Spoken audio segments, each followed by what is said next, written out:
नमस्कार, मैं उपेंद्र कश्यप। आप देख रहे हैं फोर्थ व्यूज और आज हम बात करेंगे फिर से लालू यादव को क्यों मिलना चाहिए या क्यों नहीं मिलना चाहिए भारत रत्न। मैं 2 वीडियो पहले भी आप दर्शकों के लिए जारी कर चुका हूं। एक स्त्रीवादी लेखक के रूप में मशहूर और कह सकते हैं कि भाजपा के विरोध जो माहौल है इस देश में, उसमें खुद को शामिल करते हुए संजीव चंदन से एक इंटरव्यू हमने इसी सवाल पर लिया था और दूसरा इंटरव्यू हमने जारी किया दिल्ली में रहने वाले राजनीतिक और सामाजिक चिंतक जो बिहार के ही मूलतः हैं मनीष चांद के साथ हमने बात करी। दोनों वीडियो पर आपका रिस्पांस काफी अच्छा रहा। हमने एक प्लान बना रखा है कि कई लोगों से 1 to 1 बात करके कि लालू प्रसाद यादव को क्यों मिलना चाहिए या क्यों नहीं मिलना चाहिए भारत रत्न, इस मुद्दे पर बात करें और आप दर्शकों को उपलब्ध कराएं ताकि हम एक तटस्थ भाव से यह विश्लेषण आपके बीच उपलब्ध करा सकें कि लालू प्रसाद यादव की कार्यशैली क्या रही है, उन्होंने क्या किया है, उनका योगदान भारतीय राजनीति में क्या रहा है, बिहारी समाज को बदलने में उनकी भूमिका क्या रही, भारत रत्न मिलना चाहिए या नहीं मिलना चाहिए। इस सवाल के बहाने वास्तव में लालू प्रसाद यादव के गुण दोष, उनकी उपलब्धियों को, उनके नकारात्मक सकारात्मक प्रयासों की चर्चा हम बेबाकी से करते हैं। और इसी सिलसिले में आज मैं बात कर रहा हूं विकास प्रसाद यादव जी के साथ जो मेरे साथ पटना से जुड़े हैं। नमस्कार विकास जी। और हम बात फिर से शुरू करते हैं। समीक्षाएं होती रहेंगी कि लालू यादव का क्या योगदान रहा और उनको मिलना चाहिए या नहीं मिलना चाहिए। इसी सवाल से हम शुरू करते हैं। लालू प्रसाद यादव को भारत रत्न मिलना चाहिए या नहीं मिलना चाहिए? देखिए, मेरा तो जहां तक आकलन है कि जिस तरह से उनका शुरुआती कार्यकाल को अगर देख लिया जाए, जब वो मतलब जो 5 साल वाला जो उनका टेन्योर है और जब वो जिस समय वो आए और जिस तरह से उन्होंने सामाजिक मुद्दों पे काम किया और जिस तरह से उन्होंने दलित, ओबीसी, आदिवासी और अगड़ी जाति के जो पिछड़े लोग थे, पिछड़े पायदान में थे, उनको अपने साथ में लेकर चलने का काम किया। मुझे तो लगता है कि भारत रत्न उनको अवश्य मिलना चाहिए। उस समय कहीं भी उनके मन में ये ऐसा नहीं था कि हम इनको छोड़ दें, मुख्य धारा से नहीं जोड़े और इनको जोड़ दें।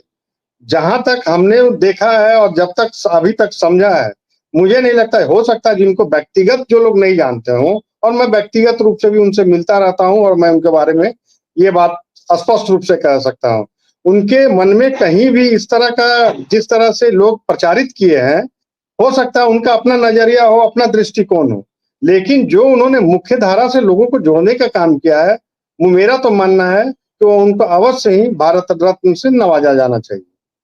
क्या सजा याफ्ता को भी भारत रत्न मिलना चाहिए? लालू प्रसाद यादव देखिए, तो सजा याफ्ता है। ये सजा या आफ्ता तो मान लीजिए, जो मैं पिछले कार्यकाल की बात कर रहा हूँ, आप उनको उठाकर देख लीजिए। मान लीजिए निचली अदालत से हुआ है, फिर ये ऊपरी अदालत में अपील में गए हैं। अब कौन जानता है ऊपरी अदालत में जाने के बाद ये बाइज्जत बरी होंगे। अब मुझे लगता है कि 100% ये बरी हो जाएंगे।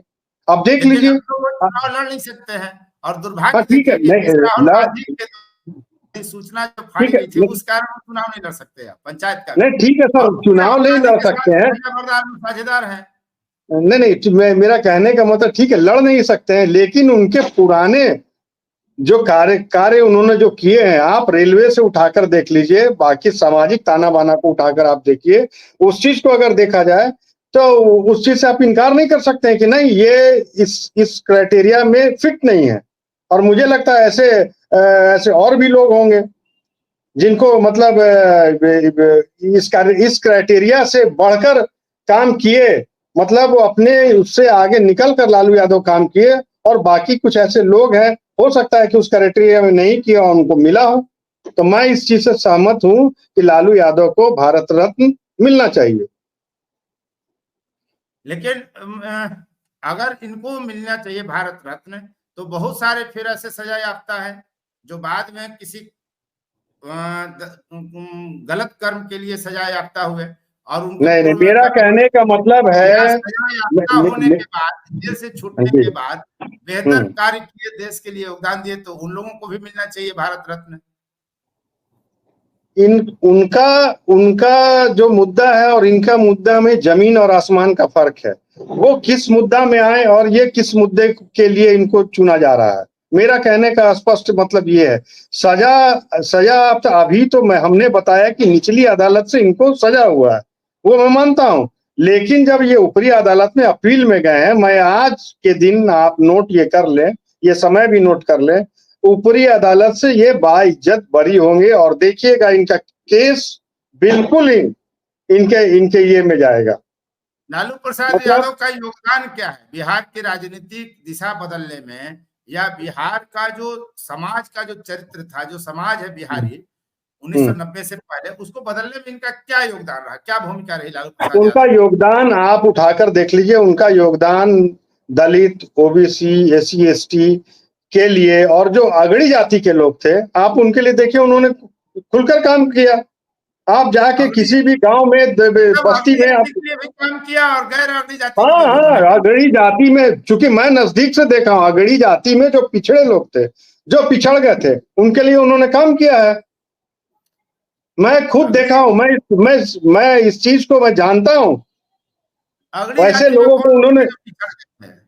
है, अगड़ी जाति में ऐसे कौन लोग थे जो पिछड़ गए? ऐसी कोई जाति तो अगड़ों में थी नहीं जो पिछड़ गई थी। अगड़ी में जिनके पास संसाधनों की कमी थी, पढ़ाई लिखाई, शिक्षा दीक्षा, मैं तो वहाँ, अब हम लोग जब कवरेज में रहते थे, बोले कि फलाना है उनके गांव से, चाहे फलाना है, ऐसे ऐसे है, पढ़ने के लिए रुपया बुलाए, इनको मुहैया करा। उनके उस समय चाहे मुकुल या मुकुंद जो भी उनके सेक्रेटरी थे, इस तरह से उन्होंने आदेश दे दे के कहने और बोलने का काम किया लेकिन कि पिछड़ों तुमको। दलितों, जिस ओबीसी पॉलिटिक्स की बात आप कर रहे हैं कि उनको उन्होंने आगे बढ़ाने का काम किया, तो क्या किसी को बोलने की ताकत दे देना, उसका आत्म स्वाभिमान जगा देना ही पर्याप्त है? हिस्सेदारी एक तो नहीं मेरा मिली। कहने का मेरा भोजन सुन तो लीजिए हिस्सेदारी सर। नहीं मिली। जी सर। ओबीसी को तो हिस्सेदारी उन्होंने नहीं दिया, सत्ता में तो नहीं, भागीदारी नहीं दी गई। मेरा मेरा कहने का मतलब है, अगर आपको मान लीजिए खूब आपके पास, आप एनर्जेटिक हैं, आप बहुत ताकतवर हैं, आप उस समाज में आप जा रहे हैं, लेकिन आपके पास यहाँ से बोलने की हिम्मत नहीं है, तो आप अपनी बात को रख कहाँ से पाएंगे? लालू मतलब यादव ने ताकत देना ही पर्याप्त था। है, बहुत पर्याप्त है। बोलने आप सरवाइव आप हमेशा यहाँ से करते हैं, यहाँ से नहीं। तो इसके लिए सर्वाइवर जनता ने आपको वोट दिया ना, जनता ने आपको मुख्यमंत्री बनाया, आपकी पत्नी को मुख्यमंत्री बनाया, फिर भी आप आप नहीं नहीं, मैं आपकी बातों से सहमत हूं। जो कुछ बीच में जो इनका कार्यकाल रहा, मैं बोलता हूं और मैं स्पष्ट बोल रहा हूं, हो सकता है बीच का कार्यकाल इनका वाकई कुछ गड़बड़ रहा है, इसमें से कहीं कोई दो राय नहीं है। लेकिन इनकी शुरुआती 5 वर्ष को देख लिया जाए, फिर आप रेलवे को उठाकर देख लीजिए, इन्होंने जो रेलवे को जो फायदा दिया, जो बेनिफिट दिया, हार्वर्ड यूनिवर्सिटी में इनको बुलाया गया। आप देखिए कि आज क्या रेलवे की स्थिति है। आप जाके रेलवे आज आज साल भर में आप देखिए कि 10 से 12-15 एक्सीडेंट हो गए। मंत्री जी को तो नैतिकता के आधार पर अश्विनी जी को इस्तीफा दे देना चाहिए था। इन्होंने तो सुधार के कार्य किए, मुनाफा में इन्होंने लाया रेलवे को। नहीं, वो तो एक अलग डिबेट है। फिर मुनाफा में लाने वालों को भी अगर भारत रत्न मिलने लगे तो बहुत लोग हैं जो मुनाफा कमवा नहीं, दिए। मैं वो बात नहीं कह रहा हूँ। हर आप विधायक, हर सांसद, हर मंत्री, हर मुख्यमंत्री, नहीं हर नहीं प्रधानमंत्री भारत नहीं रत्न सर, का उपेंद्र सर मेरी बात सुन लीजिए। आबादी में जितने प्रतिशत को इन्होंने जगाने और अपने हक और हकूक, मतलब घूर फिर करके आप इसी बात पर आ रहे हैं कि एक बड़ी आबादी, एक बड़ा तबका बिहार का ऐसा था, पिछड़ा वंचित बिल्कुल तबका, हाशिए पर खड़ी आबादी, जिसको इन्होंने बोलने की ताकत दी, उसका आत्म स्वाभिमान, आत्मसम्मान, जी जी आत्मबल जगाने का काम किया। लेकिन जी इसी बिहार में जहां ओबीसी की बात करते हैं और दलित उत्थान की बात करते हैं लालू प्रसाद के पक्ष में, वहीं अगर जदयू द्वारा एक दिए गए आंकड़े की बात हम करते हैं, हालांकि मैं इस आंकड़े की पुष्टि नहीं करता, फिर आंकड़ा अलग से करना होगा, हालांकि गलत आंकड़ा भी नहीं होना चाहिए। जदयू के नेता है नीरज कुमार, वो कह रहे हैं कि 118 नरसंहार लालू राबड़ी के 15 साल के कार्यकाल में हुए और लगभग इसमें उम्मीद करता हूं कि 1000 लोग मारे गए होंगे। उन्होंने जो 88 यानी 8 लोकसभा क्षेत्र के 88 नरसंहारों का उदाहरण देते हुए 674 लोगों की हत्या किए जाने की बात कही है। तो जिस प्रदेश में, जिस मुखिया के शासन काल में 1000 लोग मारे गए हों और बड़ी विभत्स नरसंहार हुआ करते थे, नरसंहार ही बिहार की पहचान बन गए थे, उस बिहार के मुखिया रहे लालू प्रसाद यादव को क्या भारत रत्न देना उचित है? जो लोग मारे गए अगर इस नरसंहार से केवल लालू प्रसाद यादव के भारत रत्न को जोड़ दिया जाए तो फिर उसका तो कोई मायने बनता नहीं है। आज भी आप सर्वेक्षण करवा लीजिए। आप जितने भी दलित ओबीसी जितने भी हैं, इनसे इनसे आप ये करवा लीजिए, लालू यादव का आप पलड़ा हमेशा भारी पाएंगे। इन्होंने तो दलित और ओबीसी में विभाजन करने का काम किया, बांटने का काम किया। किसने? नरसंहार मेरा कहने का मतलब है कि नरसंहार को अगर किसी के उपलब्धि को से जोड़ दिया जाए, ये तो हुआ कि मतलब नकारात्मक है। आप उनके बारे में नकारात्मक सोच रहे हैं। नहीं, नरसंहार को नहीं जोड़ा जा सकता। जब आप रेलवे मिनिस्टर रहे कुछ बरस के लिए और आप करें कि रेलवे को हम लाभ में ला दिए, तो यहाँ 15 साल आपकी सत्ता रही और 1000 लोग मारे गए, तो क्या ये नैतिकता नहीं बनती है? क्या ये दायित्व तो लालू प्रसाद और राबड़ी देवी की सत्ता का नहीं था ये नरसंहार रोकें? नहीं, उसमें मैं आपकी बात से सहमत हूं कि कहीं ना कहीं इस नरसंहार को रोकने में कहीं ना कहीं उनकी कमियां जरूर रही हैं। लेकिन मेरा कहने का मतलब है, लालू यादव ने तो कहा नहीं कि तुम नरसंहार करो। तब इस आधार पर अगर आइएगा तो कोई मुख्यमंत्री, कोई प्रधानमंत्री किसी को कहा नहीं कि तुम गरीब रहो। नहीं, ऐसा कोई कहता नहीं, ऐसा कोई, या मेरा कहने का मतलब है, कोई किसी को इस तरह की बात करने के लिए कोई भी मुख्यमंत्री, चीफ मिनिस्टर कभी भी नहीं चाहेगा कि उसके नहीं। मैं एक बात बता रहा हूँ, उन्होंने तो कहा नहीं इस तरह के बात। मैं एक बात कह रहा हूँ, वो इन बातों को तो वो नहीं कहे कि भाई तुम जाके इस तरह का कुछ हरकत करो। तब तो तेजस्वी यादव जो आज हत्या के लिए सत्ता को दोषी ठहरा रहे हैं, तो यहाँ भी वही फार्मूला लागू होगा कि नीतीश कुमार या भाजपा जदयू की सरकार तो किसी को नहीं करेगी तुम अपने भाई की हत्या कर दो, बाप की हत्या कर दो, समाज में जाके किसी व्यक्ति की। तो आज भी जो उनके प्रवक्ता ये बात को बोलते हैं कि मुख्यमंत्री चाहे मुखिया तो इस तरह की बात बोलते नहीं है। आपसी रंजिश में हो गया, मोहल्ला टोला की बात हो गई, ईगो क्लैश हो गया, उसमें कुछ घटना घट गई, उनके प्रवक्ता तो इस बात को बोलते हैं। ये तो प्रायोजित नहीं रहता है, सुनियोजित तो नहीं रहता है। अब मान लीजिए कोई घटना हो, आज से 120 किलोमीटर कहीं कोई हो जिला हो, वहां पे घटना घटने वाला है, तो क्या ये मालूम रहेगा? अचानक प्लांट वे में कोई हरकत हो जाए, कोई प्लांट वे में कोई कुछ कर दे, तो फिर सत्ता अगर नरसंहार के लिए जिम्मेदार नहीं है तो हत्या या किसी भी तरह के अपराध के नहीं, सत्ता का नहीं, मैं वो नहीं बोल रहा हूँ, मैं वो नहीं बोल रहा। जिम्मेदार सत्ता का काम है अपने जिम्मेदारी पूर्वक अपने ये सुरक्षा को, चाक चौबंद को दुरुस्त और चुस्त रखना, अपने प्रशासन को दुरुस्त रखना। हो सकता है कि कुछ कमियां हुई होंगी जो इस तरह के घटना घटा और इस तरह का घटना को अंजाम दिया गया, लेकिन कोई अपनी बदनामी नहीं कराना चाहता है। विकास जी एक सवाल पूछ रहे हैं, अन्यथा न ले दर्शक। विकास जी, आप यादव जाति से हैं, तो क्या आपने कुछ यादवों से बात की कि लालू प्रसाद यादव को भारत रत्न मिलना चाहिए या नहीं मिलना चाहिए? इस मुद्दे पर यादव समाज, जिसको माना जाता है माई समीकरण का हिस्सा, जिसको माना जाता है कि लालू के साथ पूरी तरह एकदम फेविकोल वाला, नहीं, मेरा कहने नहीं सर, मेरा ये कहना नहीं, मैं एक जनरल बात बता रहा हूँ। यादव समाज से ही क्यों पूछा जाए? मेरे आगे ऐसे बस्ती बहुत हैं, अगर उनसे अगर आप पूछ लीजिएगा, मैं अपने यादव से आप यादव को हटा दीजिए, लेवल हटा दीजिए, आप उनसे एक बार जाकर पूछिए। यहाँ मैं सुरकनपुरा बस्ती और उपसपुर बस्ती की बात कर रहा हूँ, वो बोलेंगे कि हाँ, उसमें जबकि एक भी यादव नहीं है, वो बोलेंगे कि भारत रत्न लालू जी को मिलना चाहिए।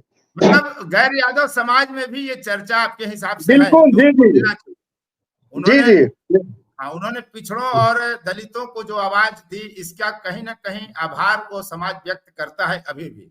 ये लालू प्रसाद यादव की ताकत है। आज इस पिछड़े और दलित समाज को जब लोगों ने देख लिया कि ये लालू जी के तरफ गोलबंद है, तो आज इनके ऊपर सेंधमारी हुई। दलित, महादलित, पिछड़ा, अति पिछड़ा बनाकर इसमें सेंधमारी किया गया। तो क्यों नहीं कर लिए थे दलित और पिछड़ा पे ही राजनीति? दलित और पिछड़ा पे ही राजनीति किया, तो क्यों आपने इसको खंड खंड तोड़ने का काम किया और उसका क्या उपलब्धि मिला, उसका क्या अचीवमेंट मिला, ये तो मुझे आज तक नहीं पता चला। आज तक चले जाइए, स्लम में चले जाइए, बस्ती में चले जाइए, सबों का हालत यही है। मतलब आपका स्पष्ट ये मानना है कि यादव ही नहीं बल्कि तमाम बैकवर्ड जातियां, जी अति पिछड़ी जातियां, दलित जातियां, जो समाज है, जो जी हाशिए जी पर रही है, वो तमाम जी लोग ये जी चाहते हैं कि लालू प्रसाद यादव को भारत रत्न मिले। मिले, बिल्कुल।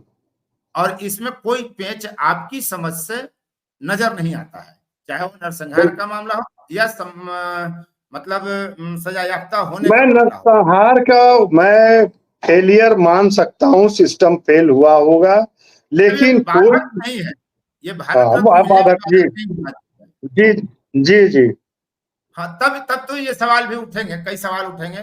मतलब आपसे बातचीत में यह स्पष्ट लग रहा है कि किसी भी अपराध के लिए सत्ता दोषी नहीं है और कोई किसी को कहता नहीं कि नरसंहार करे। कोई सजा याफ्ता भी कल को भारत रत्न बन सकता है।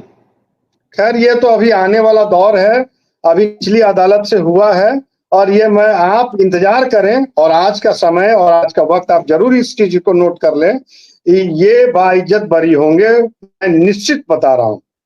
आप लिख लीजिए, क्योंकि मेरे एक्सपर्ट से मेरी बात हुई है और मैं बात भी करता हूं, और मेरे एकदम बाइज्जत ये बरी होंगे और इन पे दोष मुक्त होंगे। मैं आपको आज लिख के, ये नहीं कि ये मेरा टाइटल यादव लगा हुआ इसके वजह से, ये इस वजह से मैं नहीं बोल रहा हूं। अगर देखा जाए तो इसमें और भी लोग थे जो किंग पिन की भूमिका निभाए थे, मैं नाम नहीं लेना चाहता हूं। नाम लेके अब वो लोग मरहूम हो गए हैं, उन लोगों का मैं नाम नहीं लेना चाहता हूं। ये बात अब भी कई बार आ चुकी है सामने कि चूंकि लालू जी प्रसाद यादव यादव समाज से थे, पिछड़ा समाज से थे, इसलिए भी चारा घोटाले जी में आरोपित बने और इतनी उनकी मतलब उनके खिलाफ इतनी तरह की कार्रवाइयां हुई। अन्यथा घोटाले तो बहुत नेताओं ने किया है, उनके खिलाफ कुछ नहीं होता है। ये बात भी समाज मानता है, जी, समझता है। मतलब कास्ट पॉलिटिक्स कहीं ना कहीं लालू के खिलाफ खड़ा हुआ। बिल्कुल, ये तो मैं मानता हूं, बिल्कुल खड़ा हुआ है।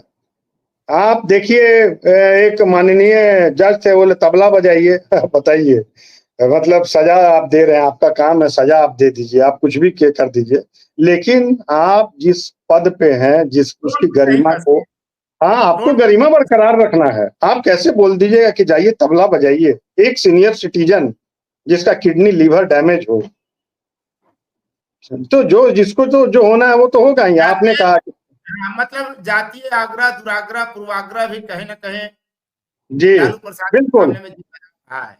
बिल्कुल, मैं इस चीज को मानता हूं, और ये बिल्कुल सत्य है कि कहीं ना कहीं एक उनके जाति का लेवल लगने के वजह से ये भी एक बहुत बड़ा कारण है। लेकिन जो दो मरहूम लोग आज जो चले गए, वो मुख्य सूत्रधार थे, इस बात को चलिए, मान लेना चाहिए। आपकी इच्छाएं पूरी हों जी और मैं भी चाहूंगा अगर जी मिलता है तो मिलना चाहिए भारत रत्न लालू प्रसाद यादव को। इसमें कोई दो राय जी नहीं है कि उनके साथ जी तमाम नकारात्मक विचारों के बावजूद एक मजबूत पक्ष उनका यह है कि उन्होंने पिछड़ों को, दलितों को, हाशिए बिल्कुल पर खड़ी बिल्कुल आबादी को बोलने जी की ताकत, वो जी उस पर चाहे जितना लिखा जाए, उसके लिए जितना अंक दे दीजिए लालू प्रसाद यादव को, वो कम ही होगा।